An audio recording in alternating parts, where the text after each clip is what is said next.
নমস্কার, Saturday live with সৌম্যর 109 নম্বর এপিসোডে সকলকে স্বাগত। আজকে আমরা অত্যন্ত আনন্দিত যে আমাদের সাথে রয়েছেন মিস জয়শ্রী প্রধান। উনি ইউপিএসসি 2023 সিভিল সার্ভিস এক্সামে 52 র্যাঙ্ক করেছেন। মোস্ট ওয়েলকাম মিস জয়শ্রী প্রধান। Thank you, sir. Thank you so much. So first today I would like to ask you why do you want to come to civil services? From when this thought came into your mind? I think, sir, from a very young age, because I had my grandfather, and from a very young age, there's this idea that someday you have to have big dreams, you have to have big ambitions. And when I was doing law, I was studying law, and there was this particular subject that I came across, international law, and I found it very interesting. And when I went into more detail, I realized that there are lots of career opportunities, and one of them is the Indian Foreign Service. And I think UPSC being a very challenging exam, and the fact that the dream is also, you must have big dreams, you must be ambitious. That is what attracted me to it. And the aspect of the fact that, you can also serve your country while you're doing something that is so ambitious and something that is so nice, it really made me want to write civil services. Okay, very nice. So, what was the main? Let me ask you this way. দর্শকদের আমি বলে দিচ্ছি, তাদের যদি কোনো question থাকে comment বক্সে লিখলে আমরা ম্যাডামকে কোয়েশ্চেনটা জিজ্ঞেস করতে পারি। তোমাদের যদি কোনো কোয়েশ্চেন থাকে তাহলে কাইন্ডলি কমেন্ট বক্সে লিখবে। Jayasree, let me ask you this thing that what was the most challenging part of your preparation? Can you please tell us? So I think the most challenging part of the preparation was dealing with loneliness, sir. Because what happens is when you're preparing for this exam for quite a long time, you Right. also have to let go of some friends and you become a little lonely in the preparation, especially when you're sitting at home and you're not really in Delhi and you're not doing you so you don't have other friends, you don't have that peer group. So I think one of the biggest challenges was loneliness. So, how did you cope it up with? So I think it's very important to have a balanced lifestyle when you're preparing for this exam. So I used to study, and then after I used to study, I used to spend time with my family. So that family time really helped me cope with that loneliness aspect. Apart from that, so I was also in Telegram, and in Telegram you can be virtually connected with other people. You have to be careful, obviously. You cannot be connected with everybody, but there were certain groups that were formed, certain peer groups who were giving prelims, who were giving mains. So I knew that these were serious candidates. So that digital connection was also something that helped me cope with the loneliness. So your major part of preparation was in Delhi or in West Bengal? So it was in West Bengal only. I did not take any formal classroom coaching. So I was studying at my home only in Darjeeling.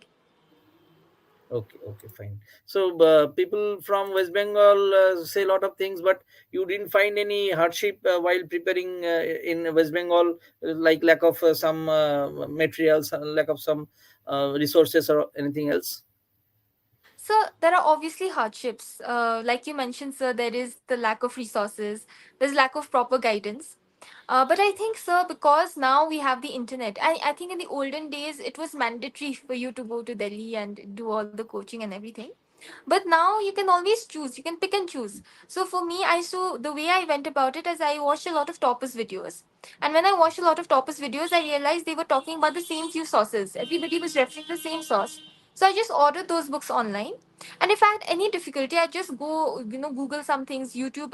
There are excellent YouTube websites. For instance, for geography, you have Amit Sen Gupta sir's website. For Right. environment, you have Parcham classes. So these amazing websites are also there. And I think, you also have guidance, you also have mentorship that is available for free these days. For instance, I remember there was this person called Satyam Jain, and he had this Understand UPSC group, and I just sort of joined it. And like I said, this was my peer group. So I think those challenges like lack of resources, etc., can be circumvented when you have the internet, because the internet is a great equalizer today. Right. So we have already got a question from one of our viewer. Let That is related to interview. So I'll ask you later.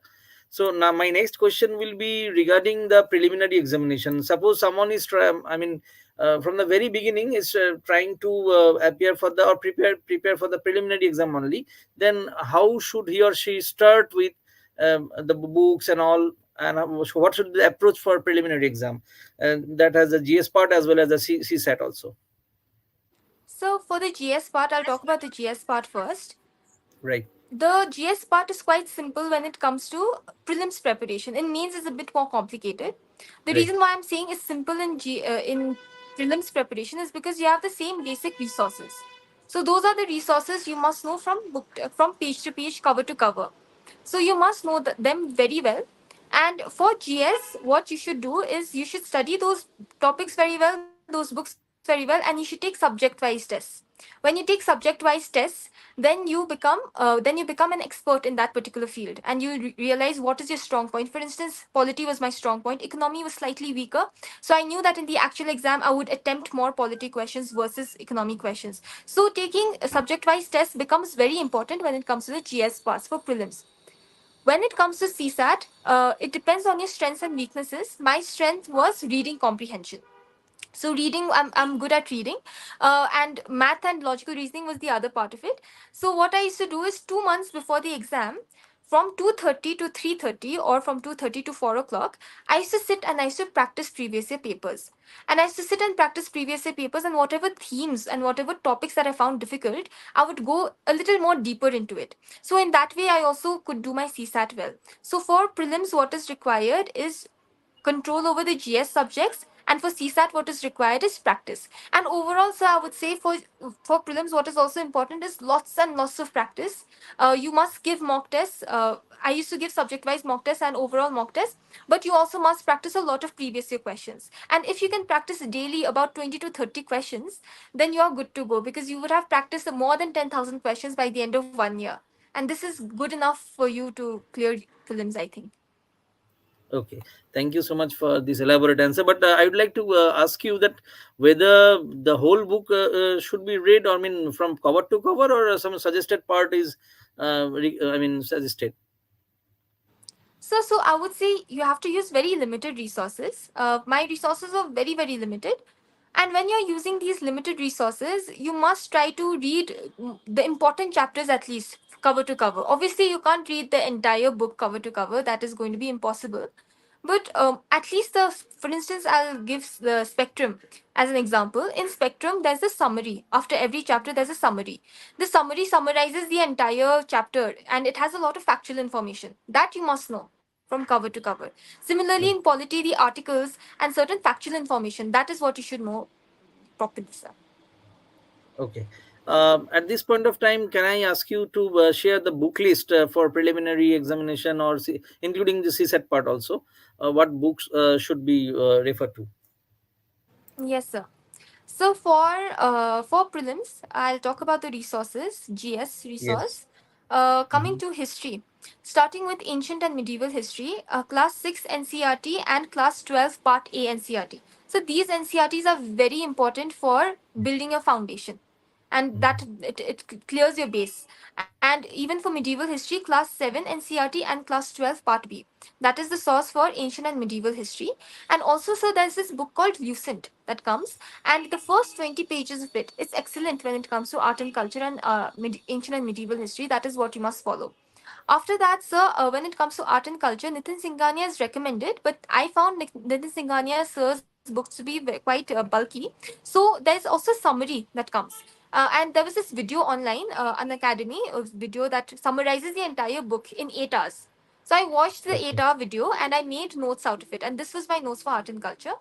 And for geography, again, class 11 and class 12 NCRTs. For polity, Lakshmikant. For international relations and governance, you have to refer to current affairs. Current affairs, you refer to some any monthly magazine. I used to refer to Vision IS monthly current affairs magazine. For economy, class 11 NCRT macroeconomics, and and Mrunal sir's notes were also quite helpful. And after that, sir, for science and tech, again NCRTs, and for environment, I used Shankar IAS. So those were my basic sources. So for CSAT, I didn't have any standard sources. I just referred to any solved past 10 years questions. So any solved past 10 years questions, that was my basic source. And what about the newspaper, daily newspaper? So newspaper is very important. Current affairs.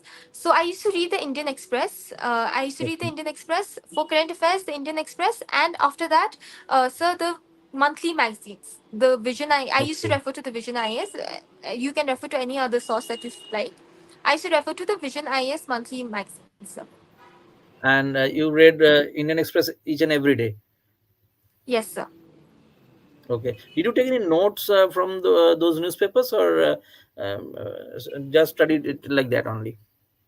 So I don't think it's important, it's necessary to take newspaper notes, because what happens is that, especially in the beginning, you don't know how to make notes. And then if you keep making notes of newspapers, then the notes will become very bulky and it won't even be relevant to the exam. I would say just read it for general understanding, read the front page, read the editorials, read the economic section, and read the international affairs part. Read those parts very well. Apart after reading those, after reading that, then sir just refer to the current affair magazines. The current affairs magazines would be it would summarize Okay. it well. So, how much time one requires to cover the whole syllabus of a preliminary examination, and including CSAT?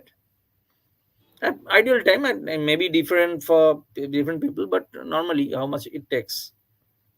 So I think, for me, from July to December, July to December, you should be done with your 6 months, basic sources. So in approximately 6 six months, you months. should, yes, so you should finish the basic sources, and you should just go through it and give subject wise tests. I mean, when I say complete it, obviously you won't be perfect at it, but you have Right. to keep testing yourself, and you have to be ambitious in your targets. So sir, that would help. For me, that is what I did. From July to December, I made sure that I would complete my basic sources.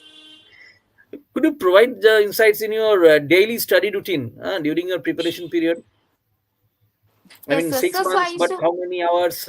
What was the routine you Yes, sir. followed? So I used to wake up at 6 o'clock in the morning. So I was never a late. I was never a owl or an early morning bird.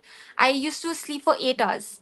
So I used to wake up at 6 a.m. and then after that, washing up and everything. 7 o'clock I would start studying. 7 o'clock to 9 o'clock I would study. Then I would freshen up and everything, have my breakfast. Again from 11 o'clock to 1 o'clock I would study. So the point is, even though I do not have this particular, like, this timetable, like this is what I used to follow per time, I cannot tell you that. But I had this broad idea that before 3 o'clock I should be done with 5 hours of study. So before 3 o'clock I would study 5 hours, and after three I would take a small break. I would take an afternoon nap, and then after getting up I would again study for another 4 5 hours. So in total, I should study for around 8 to 10 hours. So, and that afternoon nap was very important to refresh oneself. So before three, I study 5 hours, and after three, I study another 4 5 hours. Okay. Fine. At this point of time, one more thing I'd like to ask you. Okay, we'll discuss it later. Now we are moving to the second part, that is the main examination.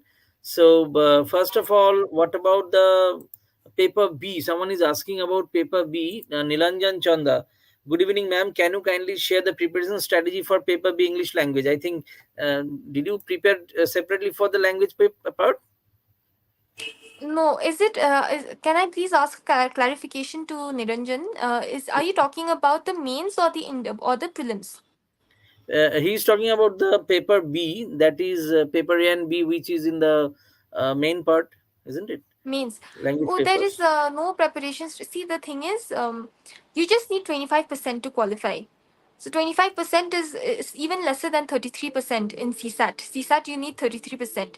In the paper B, you only need 25%. So you just need a basic level of competency. So if you're worried about, I say, if your medium is English, then I don't think you should worry too much about it. Obviously, you should not take it lightly. But then, if you're worried about it, in case you're worried about it, write a few essays. And, write it from the perspective of preparing for your essay paper in your mains. In your mains, also, you have an essay paper. So if you're preparing for the essay paper in your mains, then you automatically are preparing for paper B also. So don't worry so much about it. Just prepare and as you're preparing, you'll be able to do paper B well. A few days before the exam, just go through a few previous year papers just to be familiar with what sort of questions they're asking. But because you only need 25%, I think it shouldn't be that huge of a problem. As far as the main exam is concerned, Were there any specific subjects or topics that you found particularly challenging, and how did you tackle them? Yes, sir. So I think what I found challenging about about mains was note making, because everybody says note making is very important in mains, because your notes is what you end up writing in the exam. And this is across all the subjects, sir, not just any one particular subject. Across all the subjects, this was difficult, note making. So the way I tackled it is I transferred my note making into answer writing. So I used to write a lot of answers, and those answers became a basis of my notes. So in that way, I was able to structure my notes also in the form of UPSC notes. Okay. There is a related question from Bittu Dash. Ma'am, kindly share mains preparation and answer writing, how to analyze answer writing, and also optional paper. So, first in GS part, how to write answers. Okay, so how to write answers is, there are several ways to look at it. When you write an answer in a GS paper, what is required is a proper introduction. So first you must read the question very very well, and in each question there will be subparts. So you must underline the subparts. So in the actual exam, you'll get two sets of question papers. One set you can keep with yourself. The other set is there in the question in the answer booklet. So don't mark. At least I wouldn't mark the question in the answer booklet, because it would seem untidy. So I would just mark it in my own answer, the question paper that I would get. So there I would mark each and every subpart of every question. So to make sure that I would not miss out on any subpart of the question. So the first step to answer writing is reading the question well. Read the question well and mark each and every subpart that is asked. Then start with the introduction. You can start the introduction by giving a definition or some data or facts related to the question. After that, you take the underlined portion from the question itself and you write it in capital letters. And then you make a, and this is your subheading. And you, once you make the subheading that is directly copied from the question, then you write in point wise format: 1, 2, 3, 4, 5, 6, 7, 8. What this does, it gives you confidence that you know this many points, and second, it makes it easier for the examiner to also correct your paper. And then finally, you give a few lines of conclusion. In your conclusion, you can add some catchphrases like Panch Pran or Viksit Bharat or India at 47. These are some basic catchphrases that you can add, that adds some sort of masala to your answers. So this is how Right. you write answers. Is there any difference of strategy for preparing for preliminary examination vis-a-vis the main examination? Yes, sir. I think that what is required in mains is a level of a more in-depth analysis is required. A more in-depth analysis is required when it comes to mains. For instance, so like I talked about, in mains, what you need is note making. In prelims I did not really make a lot of notes because my resources were anyway so limited. So I thought that it's not very important for me to make notes. But for mains, I realized that you need to do a more in-depth analysis. So you need a lot of more answer writing practice. I think that's the main difference. The answer writing practice is what differentiates mains and prelims preparation. Okay, okay, fine. What about the book list? Is it different from on the same subject? Is it different from preliminary, or the same book should be studied? Whatever you shared. So I think the same books will do, because those are the base. That is the base for your preparation. Apart from that, you can read some further value addition material. For instance, this Vision IAS, they come out with this Mains 365. So in Mains 365, they cover all the topics comprehensively. And also, sir, especially for ethics, you can refer to toppers' notes. I had referred to Shubham Kumar sir's notes, who was the 2018 topper. He got All India Rank 1. So when you refer to toppers' notes, you get an idea about how they prepared. So I had referred to, for ethics, I'd refer to sir's notes. So in that way, just do some little value addition apart from those parts. And the other value addition that you must do in mains is you must keep some data and facts ready. So I had like a few A4 size sheets with me, and these couple of sheets I used to fill data, I used to fill quotes, I used to fill facts, and this is what I used to quote in my answers. Okay. So two things, papers we'll discuss further. That is, one is essay and another is ethics. So how one should prepare for essay part? So for essay, I think creativity is very important. because creativity is very important. I would say don't try to limit yourself by following lots of rules. Essay is there so that you are able to show your personality, and because it's there to show your personality, just be more creative about it. And don't follow too many rules also. What I did for essay preparation is, first I went through a few toppers notes. I think Vikram Gerwal sir, he got all India rank 51 in 2018, if I'm not wrong. He had gotten very high marks in essay. I think he had gotten around 160 marks in essay, which is the highest up till now, as at least that now that I'm aware of, or one of the highest at least. So when you look at his essay, you get an idea on how to write essays that the examiner is going to like. So you get an idea about what sort of essays to write and how to write the language that you're supposed to be writing in. So I first refer to toppers copies and take inspiration from them. After that, you once you realize, okay, this is how we're supposed to, you try practicing writing your own essay. And once you show it to somebody. I used to show it to my father. It can be anybody, it doesn't have to be somebody who's preparing for UPSC, because essay anybody can read. So show it to somebody and get their honest feedback.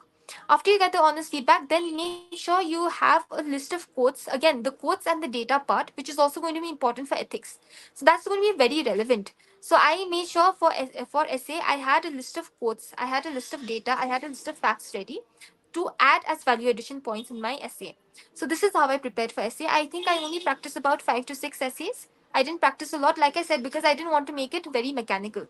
I wanted to be creative with it. So I made sure that I did not overdo my practice. I think 5 or 6 is enough practicing essays. Okay.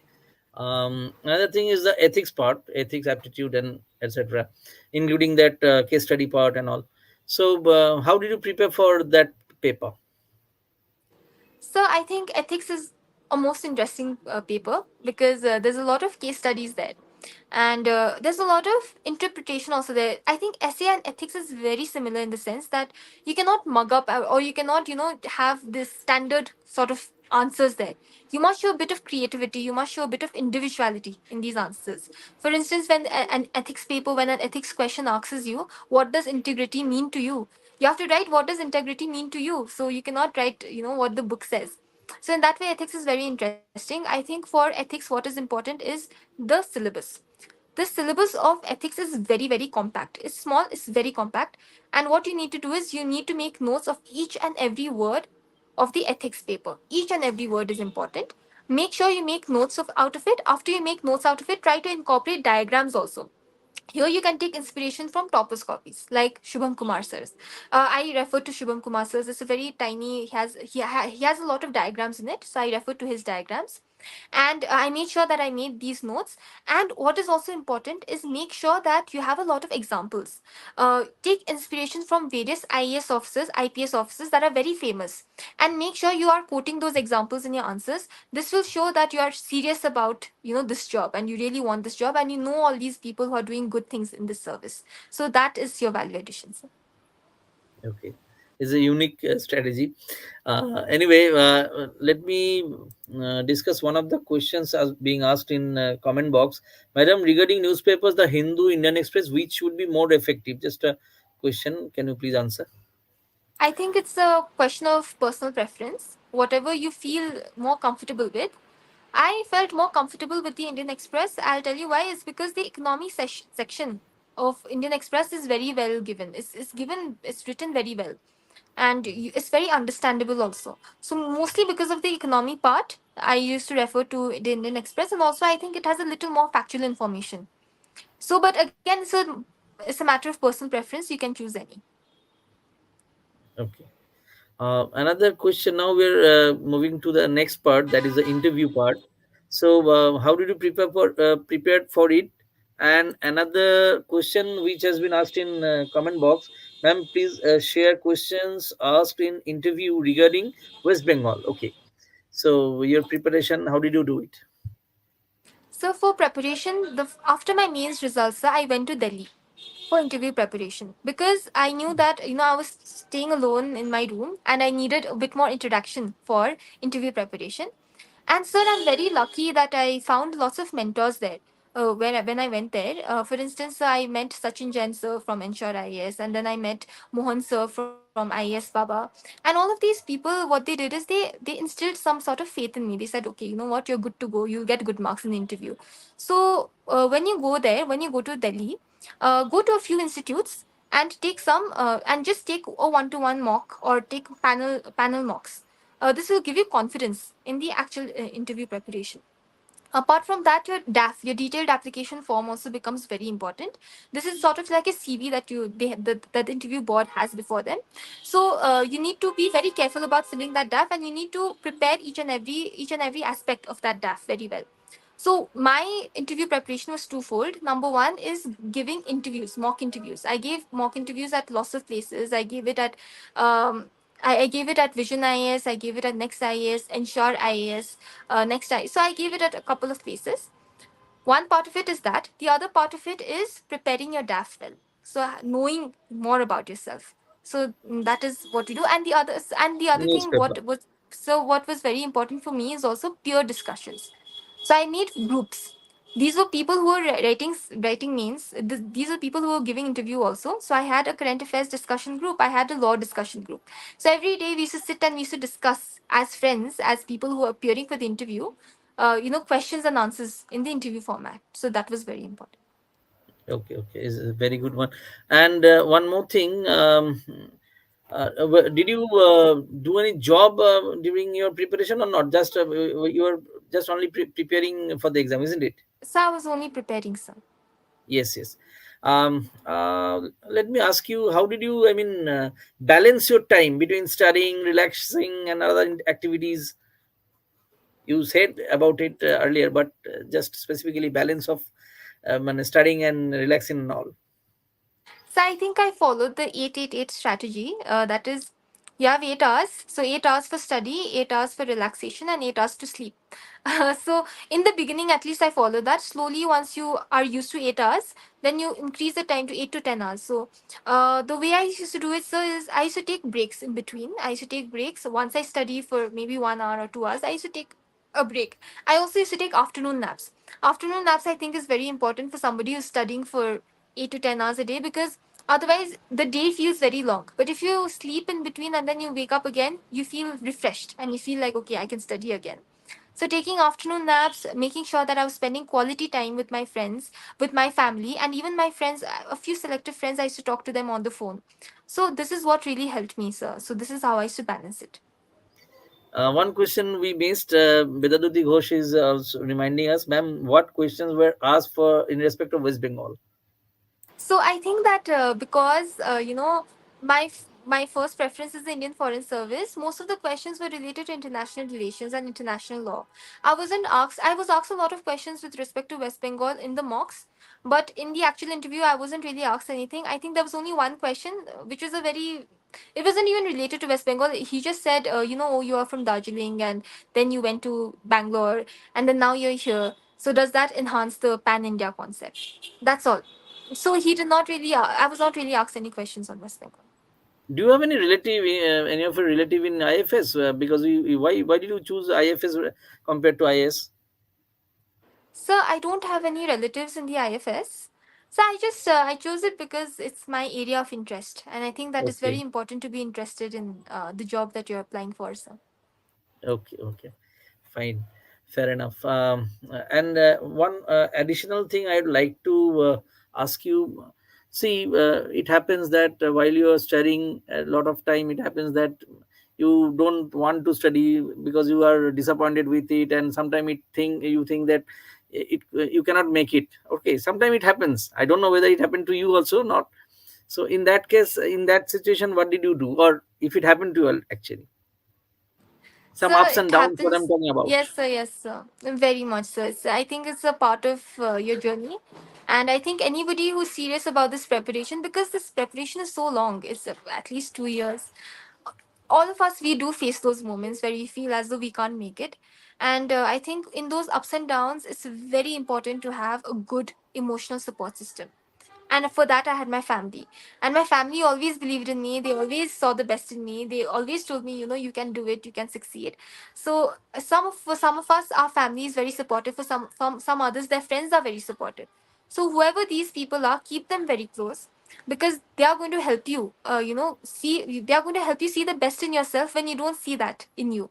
So I think my whenever I used to face these down moments, I had my family. Especially, I would like to mention my sister. My sister is only 3 years elder to me, so she's sort of like my best friend. So the things that I can't share sometimes with my parents, I can share with her. So every time I used to face these emotional breakdowns, I used to call her and I used to talk to her, and she used to make me feel okay. I think, sir, the other part is meditation is also very important. I used to meditate. Meditation helps you calm your mind, and it helps you give this sense of concentration. So I used to meditate at night. I used to meditate in the morning. Sometimes when I was stressed, I also used to meditate in the afternoon if I was too stressed. Meditating and journaling. So these are the small things that really helped me, sir. One thing I forgot to discuss or talk to you right on optional subject. What was the optional subject? So my optional was law. Okay, so how to choose optional subject for a fresher? How will he or she choose his or her optional subject? So I think a couple of factors will go into it.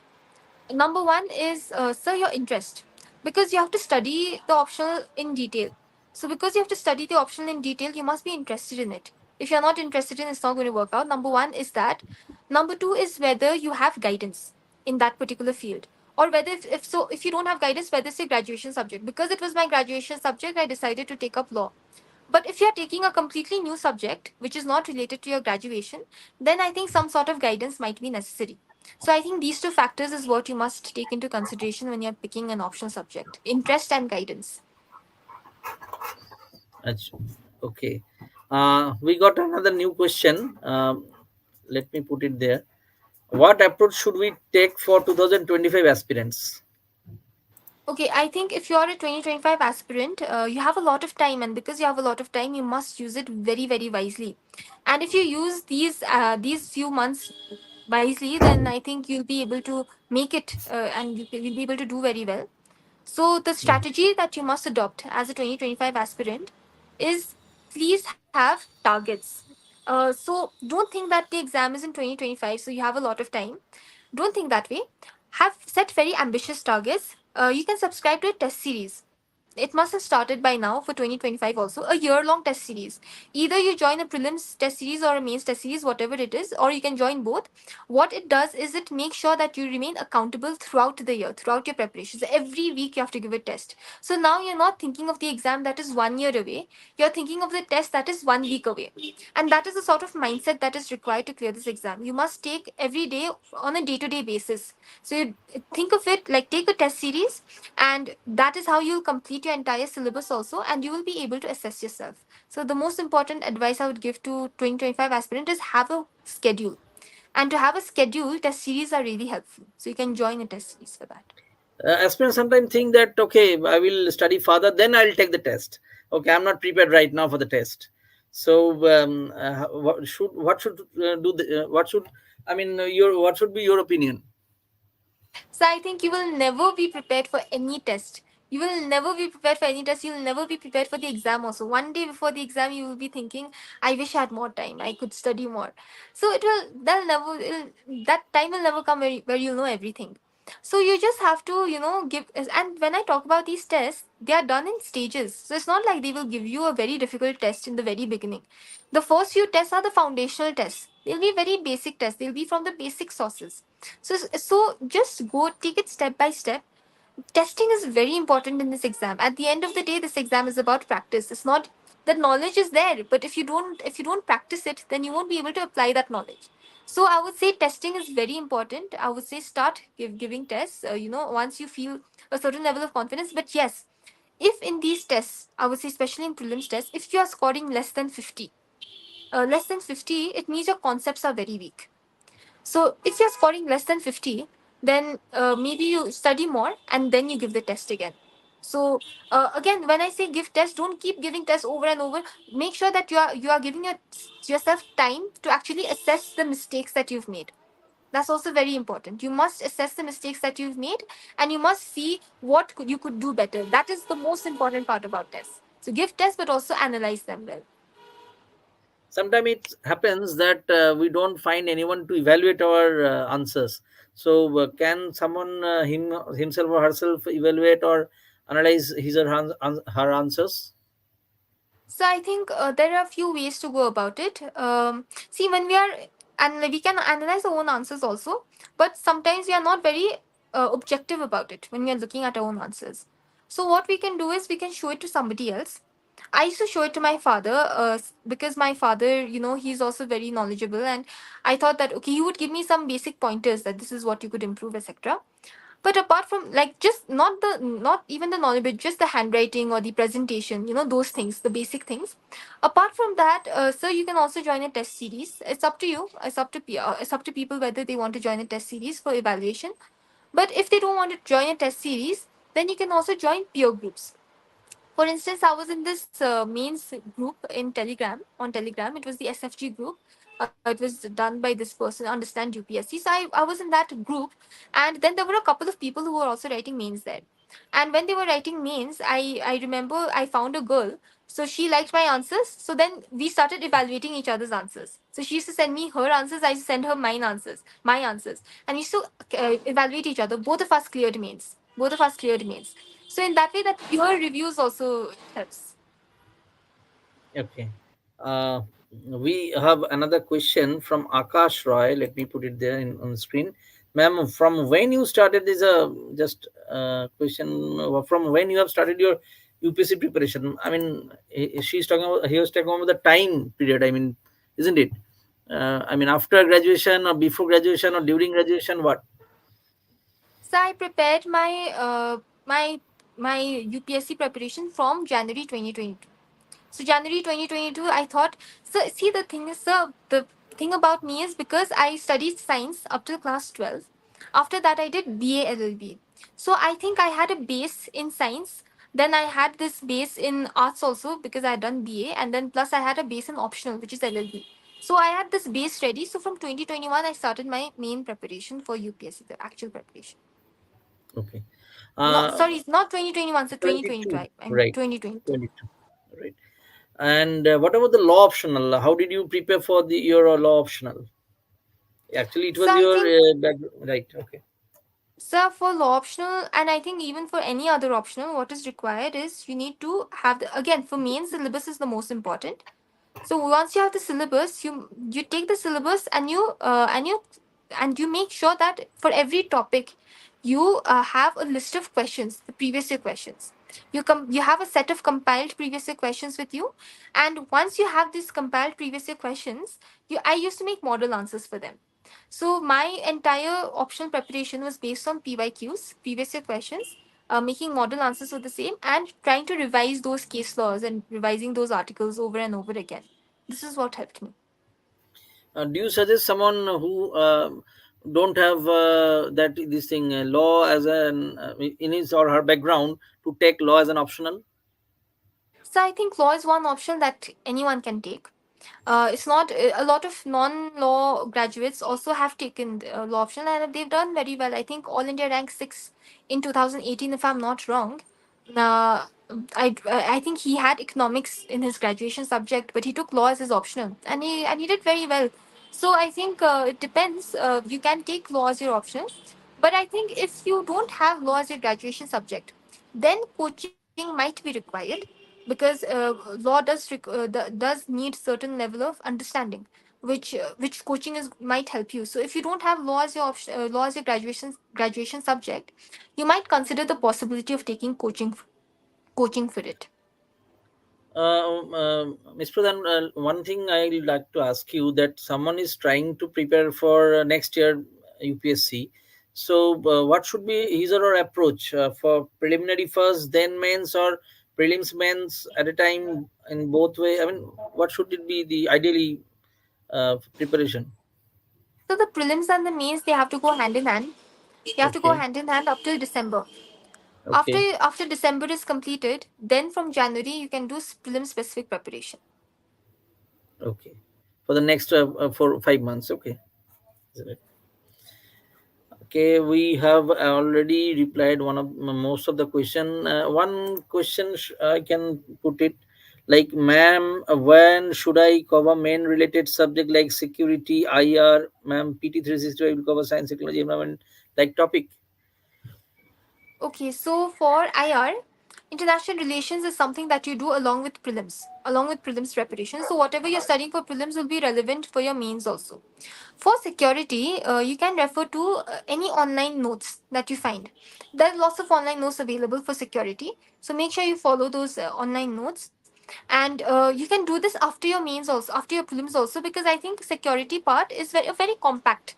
It's a very compact and it's a very small portion. It's very important from the perspective of your actual exam, but it's also very compact, so it's something that can be covered. But if you're asking this question and if you do have time, it is advisable to cover all these, especially the security part, even before the mains actually comes. I mean, it'd be great if you do that, if you can do that.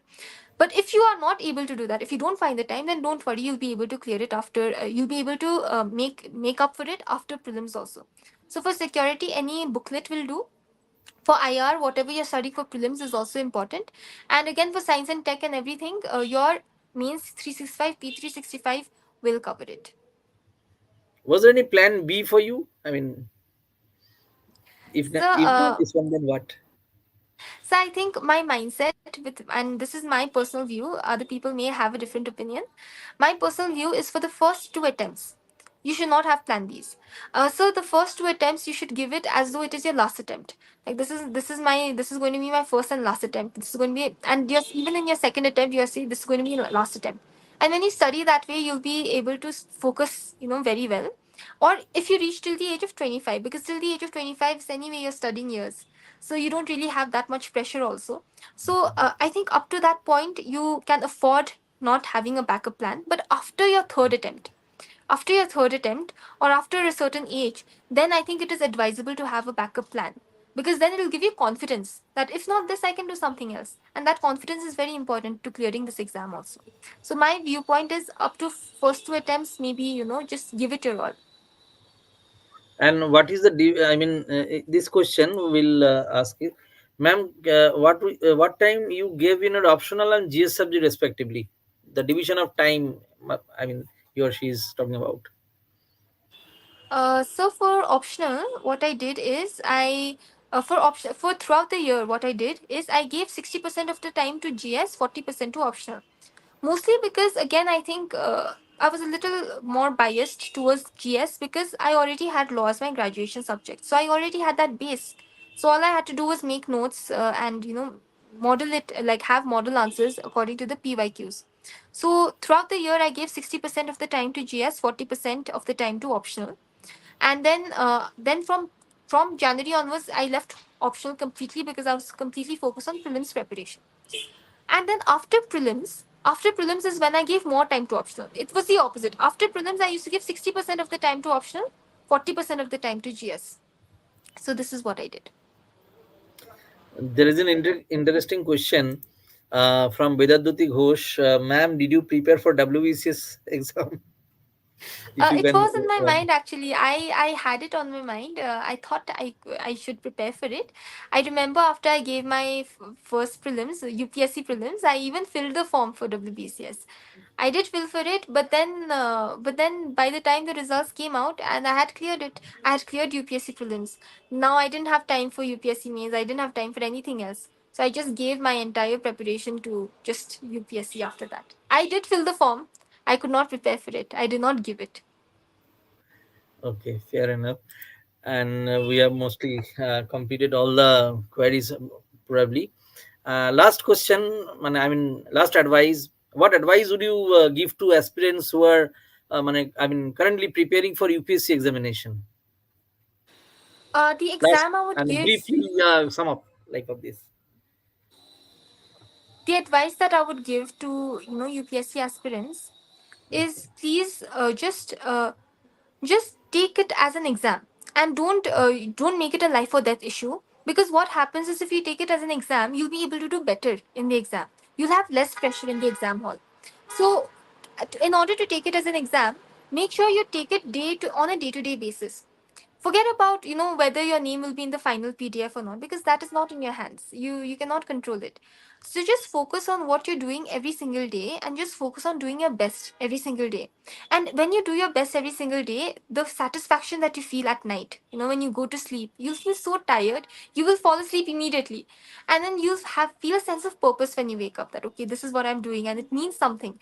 So have that sense of passion and have that sense of purpose. And that sense of purpose comes when you are diligent and when you're consistent every single day. And at that point, the journey itself becomes so rewarding that the results is simply there. It is there. It is very important, but don't stress so much about the results all the time during your preparation stage. Just take it one day at a time and make sure you're consistent every single day. Okay, that's enough, I think. Question are still coming. Okay, and again, that same question regarding mock interview, we have already covered those questions. Please try to go to the first part of the, I mean, talking to this person. I don't know the name actually. Name is not legible. Anyway, thank you, Ms. Pradhan. You have, I mean, discussed a whole lot of things. I mean, covered all the matters. And in future, if someone wants to take any suggestion from you, I think you should, I mean, will you be available to in some mode of communication or all, anything? Definitely, sir. So I have a Telegram channel, and oh, thank you. This is a lovely comment. I just saw it. That Yes, makes yes. my heart so warm. Thank you. So I do have a Telegram channel. You can follow me there. I'll be uploading my strategies and everything. I will also keep the comments open for questions in the future. So you can ask me questions there. So my Telegram channel is all AIR52 Jayasree Jayasree Pradhan. So just follow it. There are already a couple of followers there in my Telegram channel, and I've already uploaded a lot of my strategies and a lot of my resources there. I'll also be uploading my notes once this year's prelims is over. I'll be uploading my notes also there, so you can follow my Telegram channel. And I'll always be open to questions. You can always ask. Thank you so much. You have a busy schedule, but still you came here and discussed all the things. Thank you so much. Thank you all the viewers, and we'll end it up here. Thank you so much and good night. Thank you, sir. Thank you so much.